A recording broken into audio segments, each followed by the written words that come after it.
Assalamu alaikum wa rahmatullahi wa barakatuhu, Dr Zakir Naik. Aujourd'hui, j'aimerais comprendre un sujet dont on parle souvent, mais sur lequel beaucoup ont des idées confuses, la circoncision en islam. Pourquoi est-elle si importante et quelle est la sagesse derrière cette pratique? Wa alaykum salam wa rahmatullahi wa barakatuh, Abdul. Merci pour ta question. C'est un sujet très pertinent et intéressant. La circoncision, ou khitan en arabe, est une pratique recommandée en islam et elle a des racines à la fois religieuses, spirituelles et hygiéniques. Pour bien comprendre, il faut d'abord saisir le concept de fitra, que le prophète Mohammed sallallahu alayhi wa sallam a mentionné dans ses enseignements. La fitra est la nature innée que Dieu a donnée à chaque être humain, une inclination naturelle vers la pureté, la propreté et la droiture. La circoncision fait partie intégrante de cette fitra, comme l'hygiène personnelle, le respect de son corps et la discipline morale. Imagine cela comme une lumière intérieure que chaque croyant doit cultiver dès le plus jeune âge. Lorsqu'un garçon est circoncis, ce n'est pas simplement un acte physique, c'est un rituel qui rappelle à l'individu et à sa famille la responsabilité qu'ils ont envers leur corps et leur âme. Dans les hadiths authentiques, le prophète sallallahu alayhi wa sallam a souligné que leur khitan est une partie de la fitra, aux côtés d'autres pratiques essentielles, comme se raser les aisselles, couper ses ongles et se laver régulièrement. Ces actes ne sont pas seulement des recommandations hygiéniques, mais aussi des expressions de soumission à Allah et de respect de la nature qu'il lui-même a créée. Sur le plan spirituel, la circoncision est une manière de se connecter à la sunna des prophètes. Ibrahim, sallallahu alayhi wa sallam, considéré comme un modèle de foi et d'obéissance, a pratiqué et enseigné cette tradition à sa descendance. Ainsi, lorsque les musulmans suivent cette pratique, ils participent à un continuum spirituel qui traverse les âges, renforçant le lien avec leur héritage prophétique. Mais il ne faut pas voir le khitan uniquement comme un rituel religieux. La médecine moderne a démontré que la circoncision comporte des bénéfices hygiéniques et sanitaires significatifs. Elle réduit le risque d'infection urinaire, de certaines maladies sexuellement transmissibles et contribue à une meilleure santé générale du pénis. Il y a donc une parfaite harmonie entre la guidance religieuse et la raison scientifique. Ainsi, Abdul, quand nous parlons de circoncision en islam, nous parlons d'un acte profondément intégré dans la vie humaine. Il relie le corps à l'âme, le naturel au spirituel et la sunna à la science. C'est pourquoi cette pratique est universellement recommandée pour les musulmans, non pas comme une simple tradition, mais comme un moyen de vivre en accord avec la volonté d'Allah et de respecter la fitra qu'il nous a donnée. Je vois, mais certains disent que ce n'est pas obligatoire, d'autres qu'elle est indispensable. Alors, quelle est exactement la position de l'islam sur la circoncision? En effet, il existe différents niveaux de recommandations selon les savants. La majorité des érudits musulmans considèrent la circoncision comme une sunna muakkada, c'est-à-dire fortement recommandée. Mais certains la voient comme obligatoire pour les hommes. Le prophète Muhammad sallallahu alayhi wa sallam a dit « La circoncision fait partie de la fitra, la nature humaine », rapporté par Al-Bukhari et Muslim. Ici, la fitra fait référence à un ensemble de pratiques naturelles et spirituelles qui préservent la pureté et la dignité de l'homme. C'est intéressant, mais pourquoi le Coran n'en parle-t-il pas directement? Effectivement, le Coran ne mentionne pas explicitement la circoncision. Cependant, le prophète Mohammed sallallahu alayhi wa sallam et les hadiths en parlent clairement, et les savants considèrent ces enseignements comme complémentaires au Coran.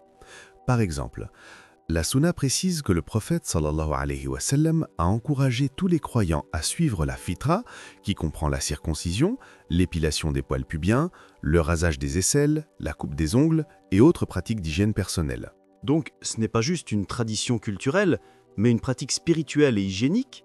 Effectivement, le Coran ne mentionne pas explicitement la circoncision. Cependant, le prophète Mohammed sallallahu alayhi wa sallam et les hadiths en parlent clairement, et les savants considèrent ces enseignements comme complémentaires au Coran. Par exemple, la Sunna précise que le prophète sallallahu alayhi wa sallam a encouragé tous les croyants à suivre la fitra, qui comprend la circoncision, l'épilation des poils pubiens, le rasage des aisselles, la coupe des ongles et autres pratiques d'hygiène personnelle. Donc, ce n'est pas juste une tradition culturelle, mais une pratique spirituelle et hygiénique? Exactement. La circoncision a plusieurs dimensions. Spirituelle, Elle symbolise la pureté et la soumission à Allah.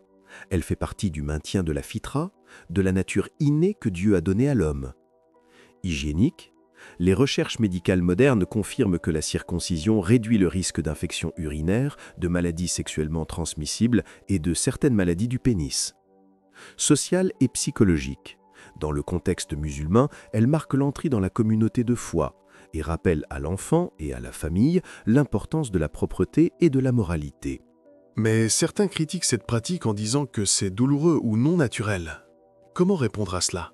C'est une objection courante et elle mérite une réponse réfléchie. Premièrement, la douleur est limitée et est gérée de manière médicale. Deuxièmement, beaucoup de pratiques humaines impliquent un inconfort temporaire pour un bien plus grand. La vaccination, par exemple, ou même l'éducation stricte. Enfin, Allah nous a donné la raison et la science pour comprendre les bénéfices. La douleur temporaire est insignifiante comparée à la protection, la pureté et la conformité à la sunna. Et qu'en est-il des filles? Est-ce que l'islam recommande la circoncision féminine? Il est crucial de clarifier ce point, Abdul, car il y a beaucoup de confusion autour de la circoncision féminine. Contrairement à certaines idées reçues, l'islam n'encourage pas la mutilation génitale féminine. Malheureusement, dans certaines régions, des pratiques culturelles anciennes ont été associées à tort à la religion, et cela a créé une fausse perception. Il est important de comprendre que ces coutumes ne reflètent pas la guidance divine, mais plutôt des traditions humaines qui se sont transmises au fil des siècles. Le Coran, dans son message, met un accent clair sur la protection de la santé, de l'intégrité physique et de la dignité humaine. Allah dit dans le Coran « Et ne vous tuez pas vous-même, car Allah est miséricordieux envers vous » sourate An-Nisa 4:29. Cette injonction inclut toutes les actions qui peuvent causer des dommages physiques ou psychologiques. La mutilation génitale féminine, qui consiste en l'ablation totale ou partielle des organes génitaux féminins, va directement à l'encontre de cette instruction. Elle n'a aucun fondement dans la sunna du prophète ni dans le Coran et elle est clairement incompatible avec la notion de bien-être et de protection que l'islam prône pour tous. De plus, les recherches médicales contemporaines montrent que la circoncision féminine peut causer des conséquences graves, douleurs chroniques, infections, complications lors de l'accouchement et effets psychologiques durables tels que l'anxiété ou le traumatisme. L'islam, en tant que religion qui valorise la santé et le respect de la vie humaine, ne pourrait jamais légitimer une pratique qui inflige de tels préjudices. Il est également intéressant de noter la distinction que fait l'islam entre coutumes culturelles et prescriptions religieuses. Alors que certaines sociétés ont imposé cette pratique en prétendant qu'elle était religieuse, l'islam authentique ne l'a jamais recommandée. Au contraire, les principes islamiques soulignent la dignité et le bien-être des femmes. L'islam enseigne que la protection de la vie, la santé et l'honneur d'une femme est un devoir moral et spirituel pour toute la société. Ainsi, Abdul, lorsqu'on aborde la circoncision féminine, il est essentiel de dissocier les traditions humaines des enseignements divins.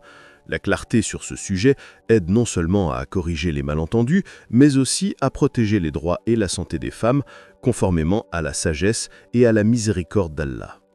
Je comprends. Donc, la circoncision masculine a une base religieuse, spirituelle et médicale, mais elle doit être pratiquée avec sagesse et soin. Exactement. Et il y a aussi un aspect historique et prophétique. Allah a demandé à tous les prophètes d'enseigner la pureté et la fitra à leur communauté. Ibrahim, par exemple, était circoncis et il a transmis cette pratique à sa descendance. Le prophète Mohammed, paix et salut sur lui, a confirmé cette tradition et a souligné qu'elle faisait partie des caractéristiques naturelles de l'homme. Est-ce que cette pratique peut être différée à l'âge adulte? Oui, Abdul.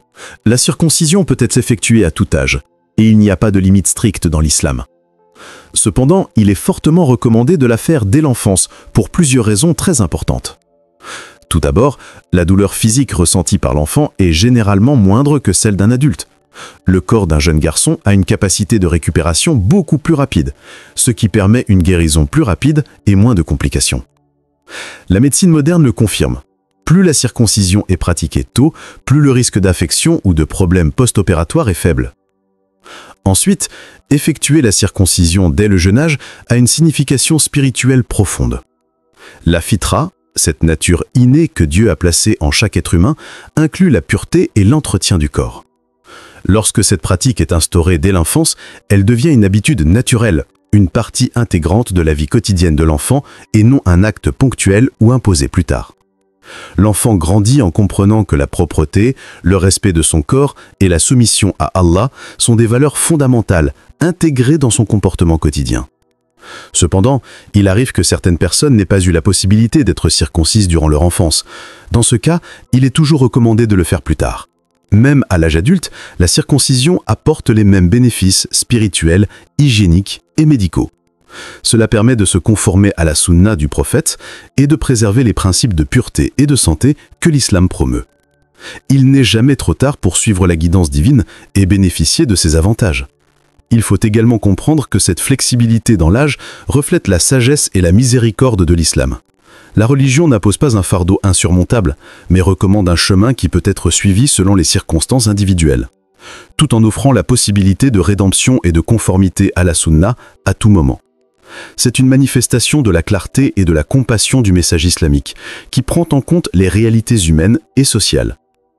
Ainsi, Abdul, que ce soit dès l'enfance ou plus tard dans la vie, la circoncision reste une pratique importante et bénéfique. Elle relie le corps et l'esprit, la tradition et la science, la spiritualité et l'hygiène. Elle n'est pas simplement un rituel, c'est un acte de soin, de discipline et de respect envers la nature que Dieu nous a donnée. La sagesse est multiple. Soumission à Allah, c'est un acte de foi et d'obéissance. Préservation de la pureté, elle protège la santé physique et spirituelle. Harmonie avec la fitra, Allah nous a créés avec une nature et la circoncision fait partie de ce cadre naturel. Transmission de valeurs, elle rappelle à l'homme la discipline, la propreté et le respect de son corps comme un dépôt sacré. En fin de compte, Abdul, la circoncision n'est pas une simple tradition. C'est une pratique qui relie la foi, la science et la spiritualité. Un petit acte qui reflète un grand principe, prendre soin de son corps, honorer sa nature divine et suivre la guidance des prophètes d'Allah. La sagesse est multiple. Soumission à Allah, c'est un acte de foi et d'obéissance. Préservation de la pureté, elle protège la santé physique et spirituelle. Harmonie avec la fitra, Allah nous a créés avec une nature et la circoncision fait partie de ce cadre naturel. Transmission de valeurs, elle rappelle à l'homme la discipline, la propreté et le respect de son corps comme un dépôt sacré. En fin de compte, Abdul, la circoncision n'est pas une simple tradition. C'est une pratique qui relie la foi, la science et la spiritualité. Un petit acte qui reflète un grand principe, prendre soin de son corps, honorer sa nature divine